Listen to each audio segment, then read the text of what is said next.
Yeah, so, I think the real positive coming out of San Diego State game was the level of competition we were playing. Obviously, San Diego State's been one of the best teams, if not the best team in the Mountain West for years, and they've got tremendous resources there, support, great players. They play very physical, and I felt like we were able to match them as far as playing physical, especially in the first half when our players have really overcome a lot.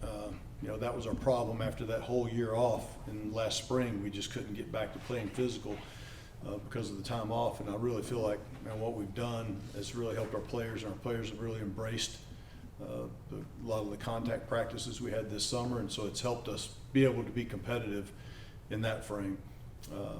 Defensively, we really played well most of the whole game, and just offensively, we just still have too many inconsistencies. The first half, I thought we really played well, and Jonah really took a jump forward as far as the way he played.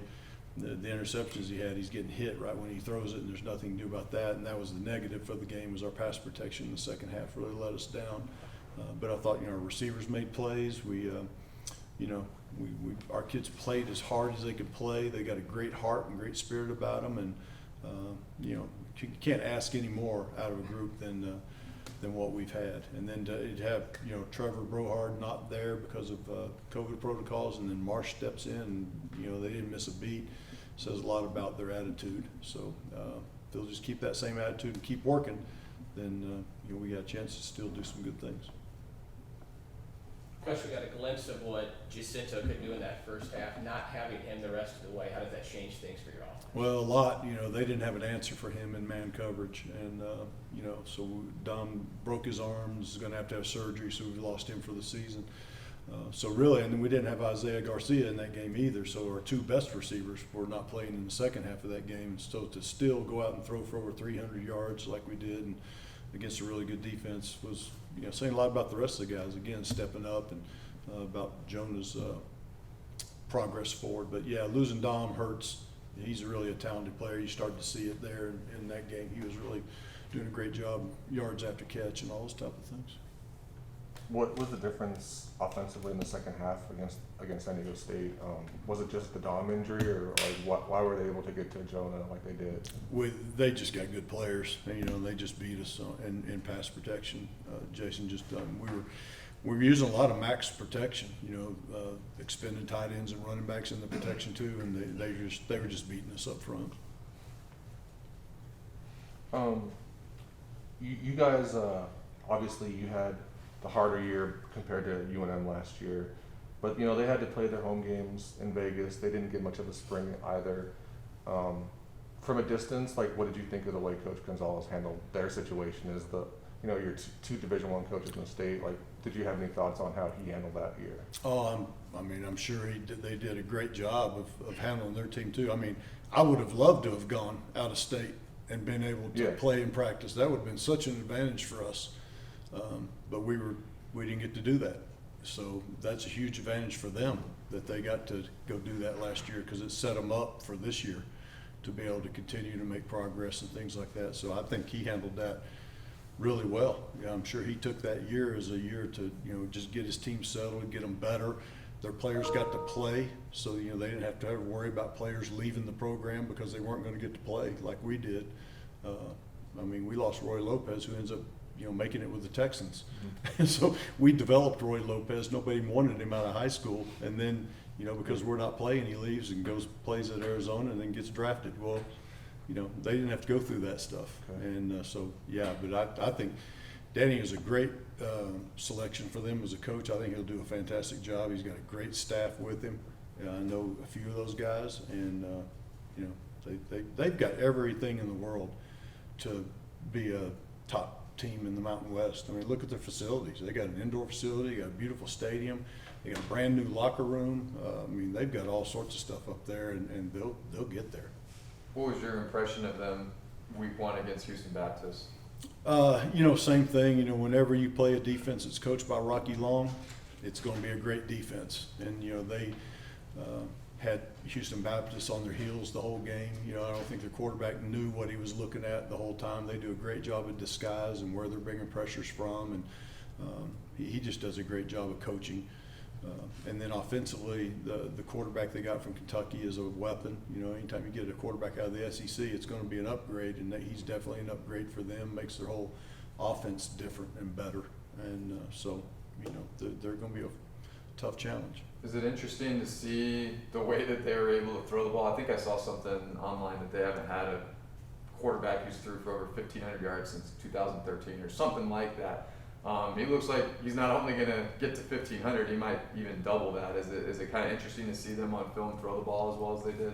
Well, yeah. I mean, he could throw the ball when he was at Kentucky, so yeah, there's no difference there. And you know, they've been a wishbone team under Coach Davey for a long time, so really didn't throw the ball very much. But like I say, he's a definite upgrade, and he makes them just more diverse. You know, because he can run too. You know, so I mean, he's a real weapon.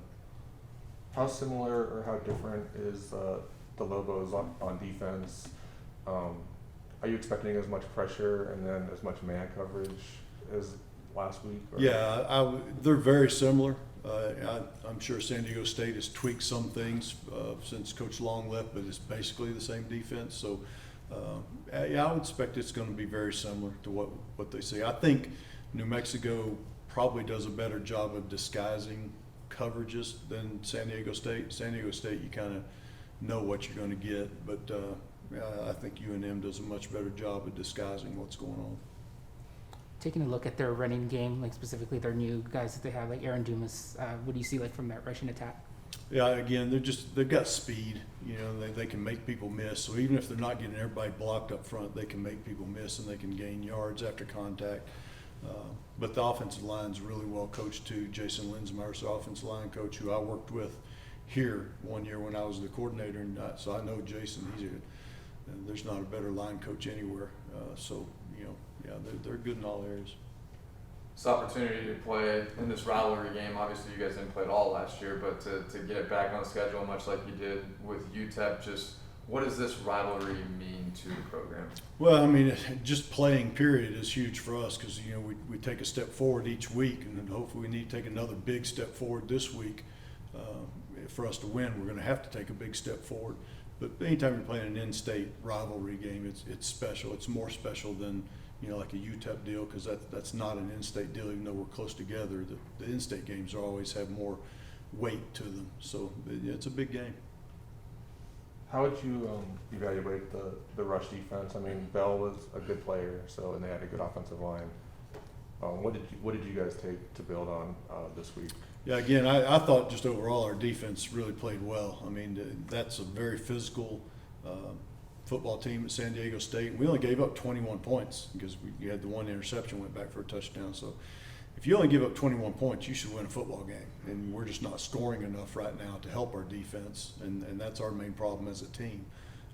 But if our defense will keep playing like they played the first half of UTEP and that game at San Diego State, then we'll have a chance.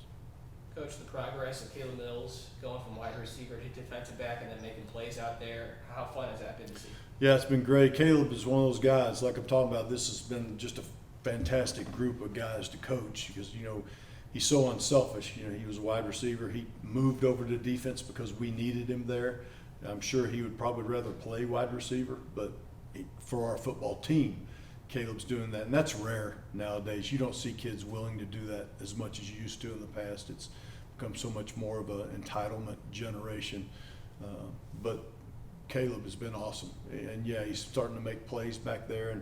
And I tell you what, with his size and speed and those type of things, if he'll keep making plays like that, he might find himself a future playing at another level. Can you go through I heard you say that Trevor wasn't going to play this week based on when he was tested or something last week. Yeah, he's in COVID protocol, so he won't be able to play. And Isaiah?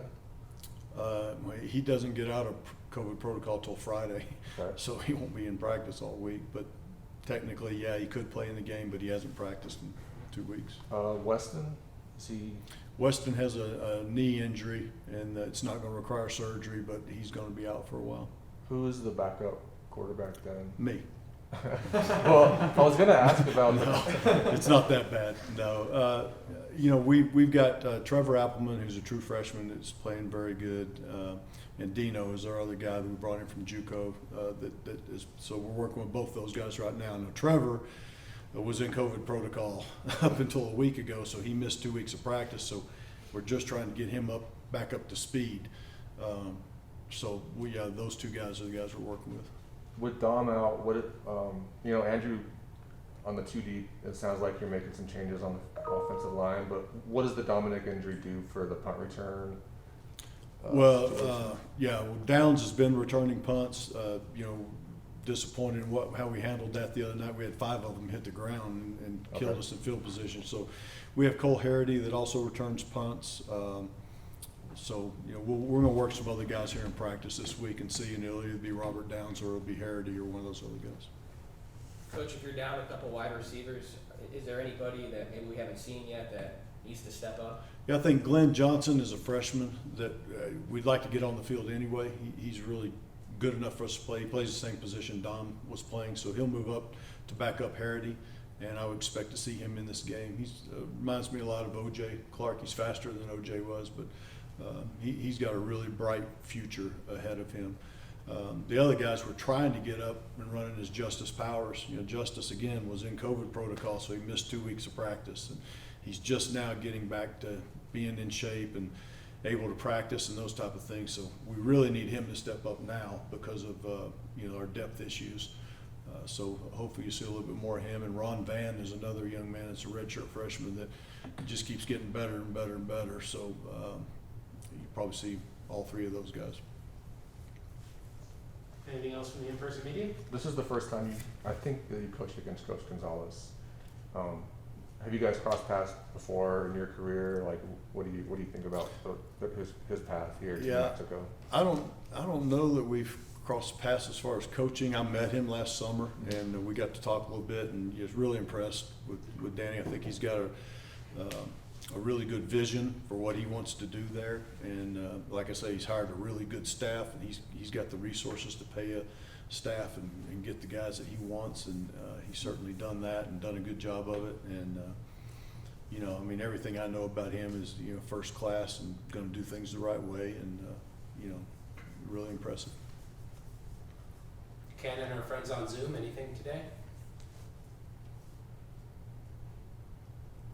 Yeah, Coach, you talked a little bit about New Mexico playing a similar defense to the San Diego State, and obviously that helps you guys in terms of preparing for it, but do you guys have to change things up a little bit in terms of not showing them the same thing you showed San Diego State?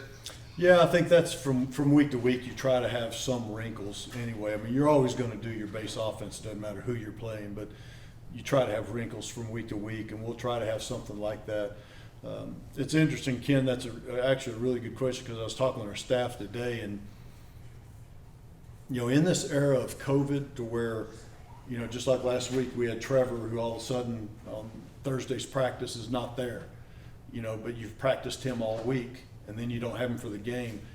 I think there's something to, you've really got to limit how much new stuff you do on offense and defense during the week, because as a coach, you don't know who's going to be there and who's not. And so, I think it's, if you're going to be able to execute, you've got to make sure that you don't go too far over the line, you know what I'm saying? So like, for instance, Tomas Whitford, we thought we were going to lose him for the San Diego State game over COVID, but it turned out to be a false positive test. Well, but he missed 2 days of practice while they were trying to figure out if it was a false positive test or not. So he only practiced 1 day last week before we played San Diego State, and we actually had put in a game plan to really utilize him in a lot of different ways, but then we had to scrap all of it because he wasn't in practice and we didn't think we were going to have him. Well, then all of a sudden Thursday he was back in practice, and so we had to go back and kind of readjust things again. And those are the things that we're dealing with, and I'm sure everybody is with COVID, but we really are here right now. That's making it really difficult to put a team on the field. Everybody good? Anything else? All righty, Coach. All right, thanks, guys. Thank you.